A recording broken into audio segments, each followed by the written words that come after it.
Hello my friends, I think I might have struck gold today.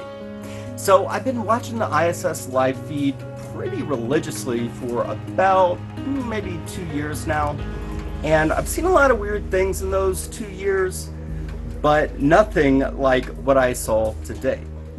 In fact, what I saw today and what I'm about to show you, this is the first time I've ever found something on the ISS that I think might actually potentially be a UFO. Check this out.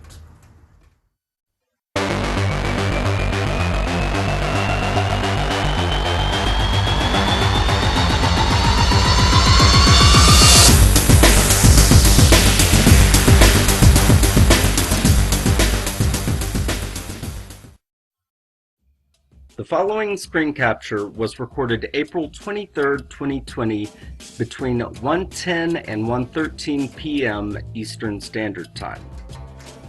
This is where the ISS was when the anomaly was observed.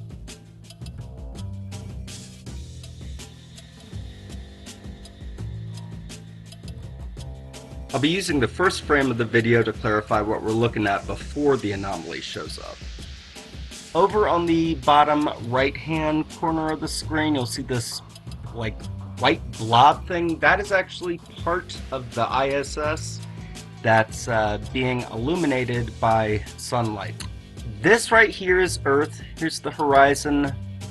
Right there you have the ISS going into daylight, so that's what this brightness is, and all of this is Earth at night.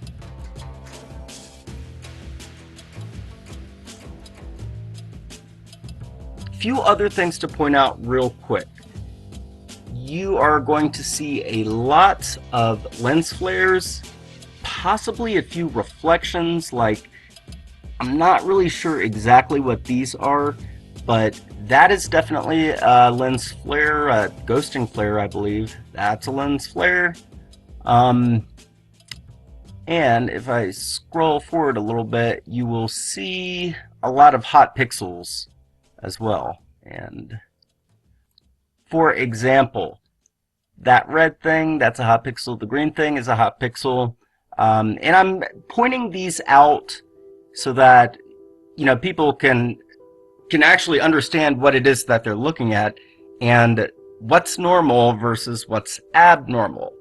Well, if we back up a little bit, nothing in the frame that you're looking at right now, that I can tell at least, nothing you're looking at is abnormal.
I'm glad that I decided to upload the raw footage before a more in-depth analysis, because I got a lot of really good comments in the comment section to the raw footage, and I want to share a few of them.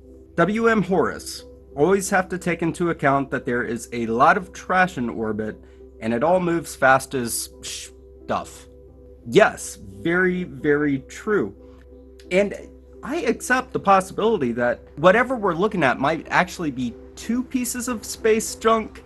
There's really two possibilities going on here. This light, the one that we first see, either that is just one light, and then when it appears to reappear, that could be another light. Totally different object. So one thing that I do know, however, is that space junk does not change trajectory.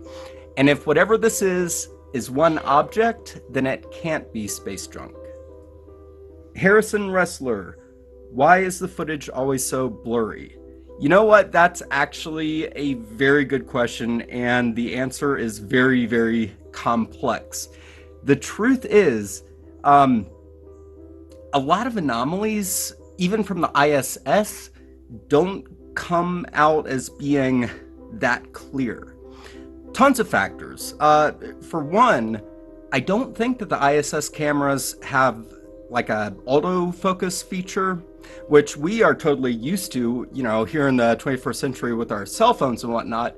So focusing is something that we don't really have to think about that much down here on terra firma, but you do in space. And also in space, you have to keep in mind that the distances that you're picking things up, the distances can be vast. So you're seeing things that are a lot further away.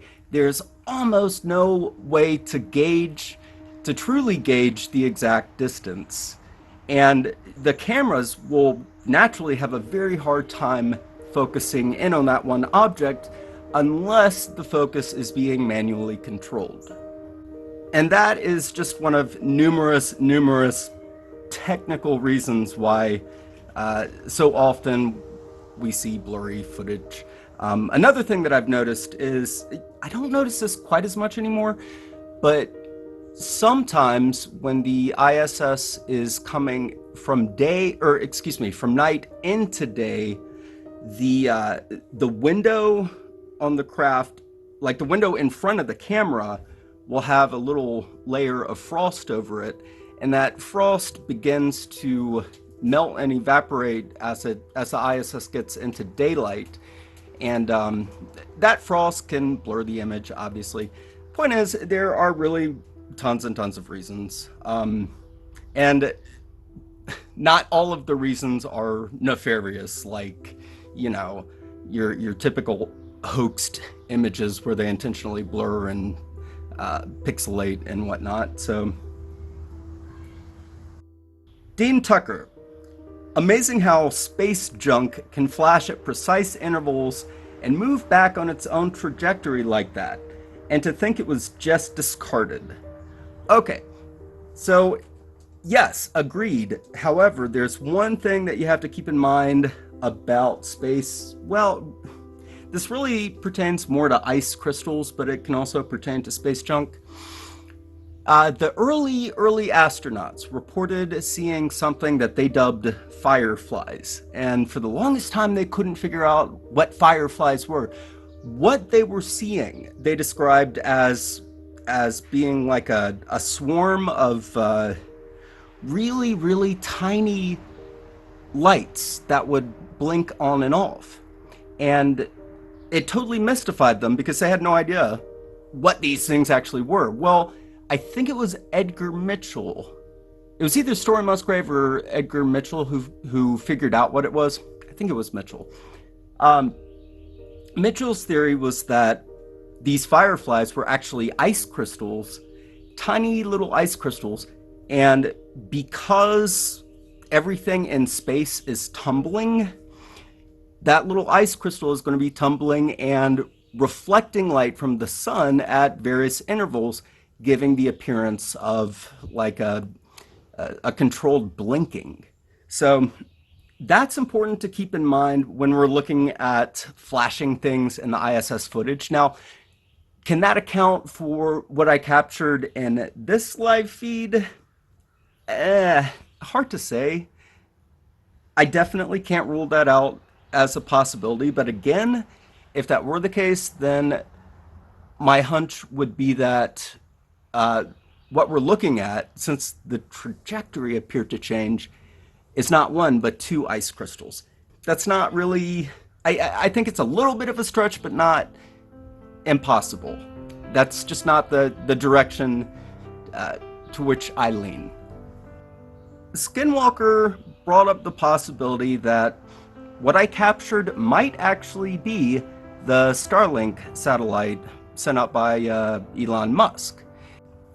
If you've heard about this satellite, it's pretty interesting. It's like a long string of lights, and shortly after it was launched, there were a ton of UFO reports that came in reporting this really long string of lights. Well, we know now that that was the Starlink satellite. Is it possible that that's what I captured here? The most obvious visible difference between what I captured here and the Starlink satellite is, well, I'm not seeing a string of lights in what I captured. It appears to be one object. And again, I'm throwing the possibility of it being two objects because of, you know, how it appeared to reappear. Sorry for the background noise. I'm recording outside here. So again, back to the Starlink satellite possibility. I thought it prudent to find out exactly where the Starlink was when I recorded this, and I am really glad that I had thought to record the exact time that this took place, as well as the exact location this took place, because otherwise there was no way that I would have been able to compare. So this is what I found right here. Admittedly, the Starlink satellite was kind of sort of close.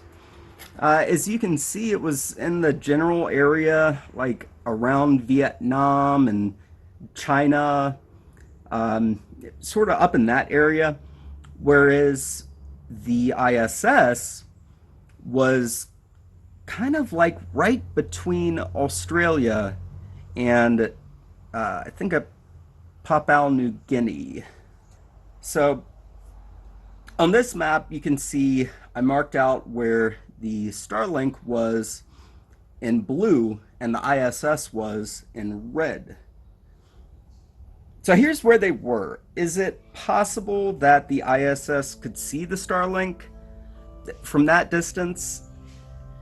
Frustratingly, this is a question that I cannot answer. I do not know. However, this is actually one of the specific questions that I want to ask Bruce Maccabee. In my previous video, actually not my previous video, the one before that, Bruce Maccabee got back in touch with me. We corresponded several times, and I was just extremely impressed with everything about him. He was very punctual, he was very cordial, very pleasant, and very helpful. So I'm very grateful for that, and because he is a man of science and smarter, a heck of a lot smarter than the average person, I want to get his take on whatever it is I captured here, and if he thinks that the ISS would be able to see the Starlink satellite from this distance. That said, I'm also going to be sharing this video with a lot of other researchers and content creators to spread the word about this, hopefully so that if it is solvable, we can solve it.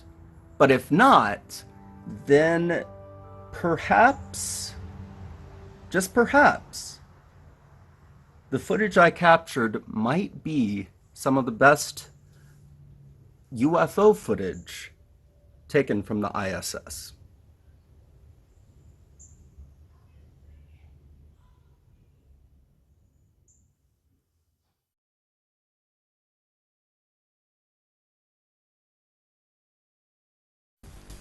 Hey everyone, Drew here from Mad Cat Mysteries, and I hope you enjoyed the video you just watched.